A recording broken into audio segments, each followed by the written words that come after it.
வரகி பக்தர்கள் அனைவருக்கும் வணக்கம். இது நம்ம ஆதி வரகி யூடியூப் சேனல். வரகி அன்னையோட அருள் பரிபூரணமா எல்லாருக்குமே கிடைக்கணும்னு மனசார பிரார்த்தனை செஞ்சுக்கிட்டு நாம இந்த பதிவை ஆரம்பிக்கலாம். இன்னைக்கு இந்த பதிவு தை மாசத்துல வரக்கூடிய தேய்பிறை பஞ்சமி திதிக்கான பதிவு. நாளைக்கு ஜனவரி மாசம் 30ஆம் தேதி செவ்வாய்க்கிழமை நமக்கு தேய்பிறை பஞ்சமி திதி வருது. இந்த தேய்பிறை பஞ்சமி திதியில வரக்கூடிய பணவசிய நேரத்தை பத்தி தான் இப்ப நான் உங்களுக்கு சொல்ல போறேன். இந்த பணவசிய நேரத்துல பணத்தை ஈர்க்கிறதுக்கு நம்ம செய்ய வேண்டிய ஒரு எளிமையான அதே சமயத்துல ரொம்ப ரொம்ப சக்தி வாய்ந்த ஒரு பரிகாரத்தையும் இந்த பதிவுல நாம பார்க்க போறோம். பூஜை இல்லாத வழிபாடு இல்லாத ஒரு முறைய பத்தி தான் இப்ப நான் உங்களுக்கு சொல்ல போறேன். நம்ம வீட்டுல கிடைக்கக்கூடிய எளிமையா இருக்கக்கூடிய 2 பொருட்களை வச்சுதான் இந்த பரிகாரத்தை நம்ம செய்ய போறோம். இது என்ன பரிகாரம், யாரெல்லாம் செய்யலாம், இதுக்கு தேவையான பொருட்கள் என்னன்னு இப்ப நாம பார்க்கலாம். ஒவ்வொரு மாசமும் வரக்கூடிய வளர்பிறை மற்றும் தேய்பிறை பஞ்சமி திதியில வரக்கூடிய பணவசிய நேரத்தை பத்தி தொடர்ந்து நான் உங்களுக்கு பதிவுகளை கொடுத்துக்கிட்டு இருக்கேன். இந்த பணவசிய நேரம் பாத்தீங்கன்னா பணத்தை ஈர்க்கிறதுக்காகவே சித்தர்களால நமக்கு கொடுக்கப்பட்டிருக்கு. இந்த பணவசிய நேரத்தை நம்ம எப்படியெல்லாம் பயன்படுத்தலாம்னு பாத்தீங்கன்னா, இந்த குறிப்பிட்ட நேரத்துல பணத்தை வசியம் செய்யறதுக்கான, அதாவது பணவரவு அதிகரிக்கிறதுக்கான முயற்சிகளை நாம செய்யலாம். அதே மாதிரி ஒரு சிலருக்கு பாத்தீங்கன்னா யார்கிட்டயாவது பணத்தை கொடுத்துட்டு அந்த பணம் திருப்பி கைக்கு வராம இருக்கும். இன்னும் ஒரு சிலருக்கு இடத்தையோ வீடையோ வித்துட்டு அந்த பணம் வர்றதுல எக்கச்சக்கமா தடைகள் வந்துகிட்டே இருக்கும். இப்படி பண வரவுல உங்களுக்கு தடைகள் இருந்தாலோ இல்ல உங்களுடைய பணம் வேற யார்கிட்டயாவது இருக்குதுன்னாலோ இந்த பணவசிய நேரத்துல அந்த பணத்தை நீங்க கேட்கும் போது, அப்படி இல்லைன்னா அந்த பணம் வர்றதுக்கான முயற்சிகளை நீங்க செய்யும் போது கூடிய சீக்கிரத்திலேயே உங்க பணம் உங்க கைக்கு வரும். அடுத்ததா இந்த பணவசிய நேரத்தை வேற எப்படியெல்லாம் பயன்படுத்தலாம்னு பாத்தீங்கன்னா, பணத்தை ஈர்க்கிறதுக்கான வழிபாடுகளையும் பரிகாரங்களையும் இந்த நேரத்துல நாம செய்யலாம். இப்படி இந்த குறிப்பிட்ட நேரத்தை நாம பயன்படுத்தும் போது நமக்கு கை மேல பலன் கிடைக்கும். ஒவ்வொரு நாளுக்கும் ஒவ்வொரு நேரத்துக்கும் ஒவ்வொரு சக்தி இருக்கு. அந்தந்த நேரத்துக்குரிய வழிபாடுகளையும் பரிகாரங்களையும் முயற்சிகளையும் நாம செய்யும் போது நிச்சயமா நமக்கு கை மேல பலன் கிடைக்கும். அந்த வகையில தான் நம்ம சேனல்லையுமே டெய்லியும் ஒவ்வொரு நாளுக்கும் பணத்தை ஈர்க்கிறதுக்கு நாம செய்ய வேண்டிய வழிபாடுகளையும் பரிகாரங்களையும் தொடர்ந்து நான் உங்களுக்கு கொடுத்துக்கிட்டு இருக்கேன். அதுல இன்னமுமே ஸ்பெஷலா பஞ்சமி திதியில வரக்கூடிய பணவசிய நேரத்தை இப்ப நாம பார்க்கலாம். முதல்ல நாளைக்கு இந்த பணவசிய நேரம் எப்ப வருதுன்னு நாம பாத்திரலாம். நாளைக்கு செவ்வாய்க்கிழமை மத்தியானம் 1:12 இருந்து 1:30 வரைக்கும் நமக்கு பணவசிய நேரம் இருக்கு.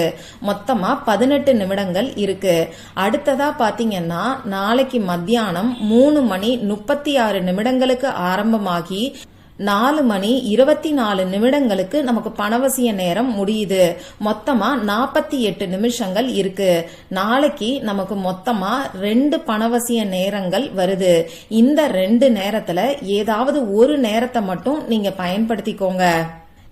இந்த பணவசிய நேரத்தை எல்லாருமே பயன்படுத்திக்கணுங்கிறதுக்காக தான் இந்த நேரத்துல பணத்தை ஈர்க்கிறதுக்கு நாம செய்ய வேண்டிய ஒரு தாந்திரிக பரிகாரத்தை பத்தி நான் உங்களுக்கு சொல்ல போறேன்.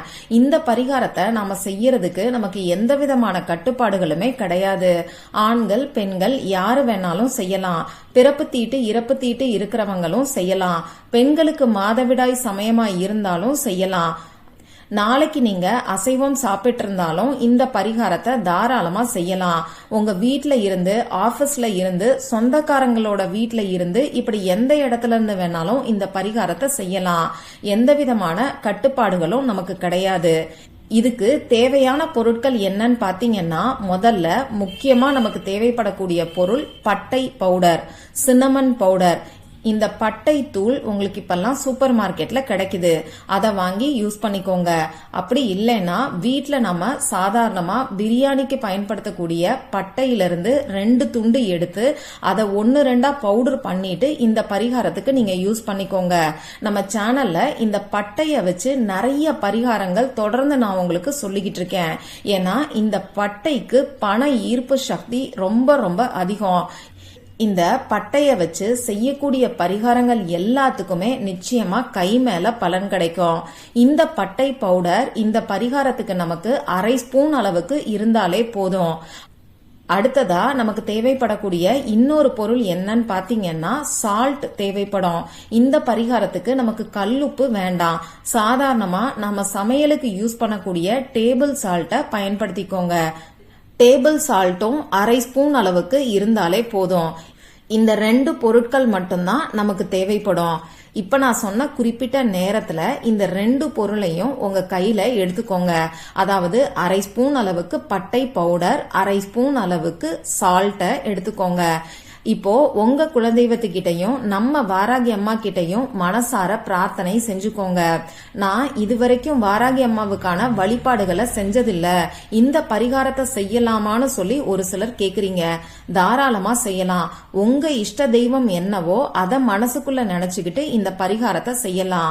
நாளைக்கு பாத்தீங்கன்னா பஞ்சமி திதி, வாராகி அன்னையோட வழிபாட்டுக்குன்னே உகந்த நாள்.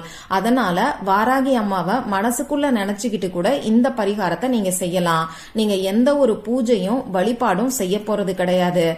அதே மாதிரி உங்க வீட்ல வாராகி அம்மாவோட படம் இல்லைனாலும் நீங்க தாராளமா இந்த பரிகாரத்தை செய்யலாம். இப்படி உங்க குலதெய்வத்தையும் வாராகி அம்மாவையும் மனசுக்குள்ள நினைச்சு பிரார்த்தனை செஞ்சுக்கோங்க. உங்களுக்கு எவ்வளவு பணம் தேவையோ அதை உங்க மனசுக்குள்ள நிலைநிறுத்திக்கோங்க. ஒரு சிலருக்கு அவசர தேவைக்கு பணம் தேவைப்படலாம்.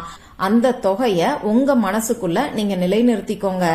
எனக்கு அவசர தேவைக்கெல்லாம் பணம் வேண்டாம், எனக்கு இருக்கக்கூடிய கடன் பிரச்சனை தீர்ந்தா போதும் அப்படின்னு நினைக்கிறவங்க உங்களுக்கு இருக்கக்கூடிய கடன் தொகை எவ்வளவோ அதை உங்க மனசுக்குள்ள நீங்க நிலைநிறுத்திக்கோங்க. அப்படி இல்லைன்னா எல்லாரும் பொதுவா உங்களுக்கு பணவரவு அதிகரிக்கிற மாதிரி மனசுக்குள்ள நினைச்சுக்கிட்டு இந்த பரிகாரத்தை நீங்க செய்யுங்க. உங்ககிட்ட பணம் இருக்கிற மாதிரியும் உங்களுக்கு பணவரவு அதிகரிச்சிட்ட மாதிரியும் மனசுக்குள்ள நினைச்சுக்கிட்டு இந்த பரிகாரத்தை நீங்க செய்யுங்க. இப்ப நீங்க எடுத்து வச்சிருக்கக்கூடிய 2 பொருளாலையும் உங்க கைய தேய்ங்க. உள்ளங்கை ஃபுல்லா, உங்க விரல் ஃபுல்லா நீங்க தேய்க்கலாம். அதே மாதிரி உள்ளங்கைக்கு பின்னாடி இருக்கக்கூடிய புறங்கைன்னு சொல்லுவோம் இல்லையா, அந்த இடத்துலயும் நீங்க தேய்ச்சிக்கலாம். இப்படி தேய்க்கும் போது உங்களுக்கு பணவரவு அதிகரிச்சிட்ட மாதிரி நீங்க கற்பனை பண்ணி பார்த்துக்கிட்டே தேய்ங்க. அப்படி இல்லைன்னா உங்களுக்கு தேவையான பணம் உங்க கைக்கு வந்துட்ட மாதிரி நினைச்சுக்கிட்டே நீங்க உங்க கைய இந்த 2 பொருளாலையும் தேய்ச்சி கழுவுங்க. கல்லுப்பு பயன்படுத்தும் போது நம்மளால இந்த மாதிரி கைய தேய்ச்சி கழுவ முடியாது. நம்ம கையில அது கொஞ்சம் குத்தும். அதனாலதான் டேபிள் சால்ட்டை இந்த பரிகாரத்துக்கு யூஸ் பண்ணிக்க சொல்லி நான் சொல்லியிருக்கேன். சரி, இப்படி எவ்வளவு நேரத்துக்கு நம்ம கைய தேய்க்கணும்னு பாத்தீங்கன்னா 1 நிமிஷத்துக்கு நீங்க தேய்ச்சா கூட போதும். அதுக்கப்புறமா தண்ணீர் வச்சு உங்க கைய நீங்க நல்லா கழுவிக்கோங்க. சாதாரணமா சோப்பு போட்டு நம்ம கை கழுவுவோம்.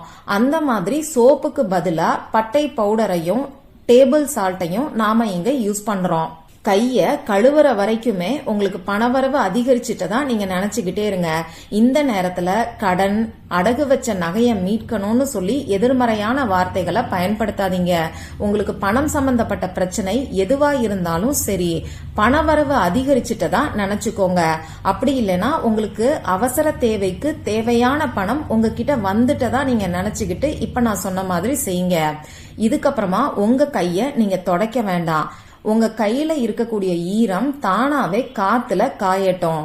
எக்காரணத்தை கொண்டும் உங்க கைய உங்க ட்ரெஸ்லயோ அப்படி இல்லைன்னா டவல் வச்சோ நீங்க துடைக்க கூடாது. இத நீங்க கொஞ்சம் கவனமா பாத்துக்கோங்க. இவ்வளவுதான் நாளைக்கு நீங்க செய்ய வேண்டிய பரிகாரம். இந்த பரிகாரம் ஏற்கனவே நம்ம சேனல்ல நான் உங்களுக்கு கொடுத்திருக்கேன்.